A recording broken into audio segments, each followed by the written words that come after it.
আজকের গল্প চিঠি। কলমে শ্রেয়সী রায়। নীল। 5 বছর লেগে গেল আমার ঠিকানা খুঁজে পেতে। নাকি সবটাই অভিমান? অবশেষে মেঘপিয়ন তোর চিঠিটা আমার দরজায় রেখে গেল। আমি ভালো আছি রে, বড্ড ভালো আছি, এই মেঘের শহর শিলংয়ে।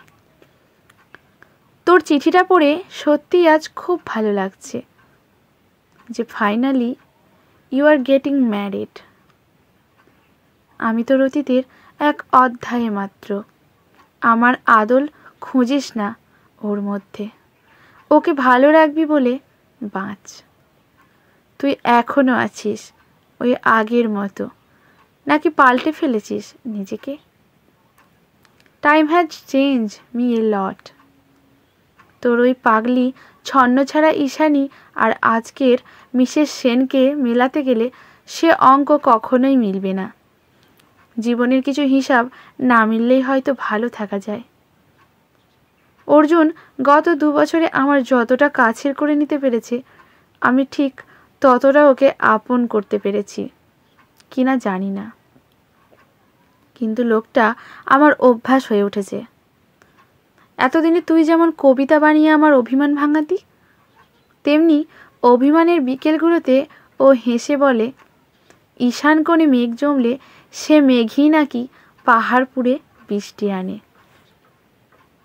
ওই দেখ, আমিও তোর মতো অতীতের সাথে বর্তমানের তুলনা করছি।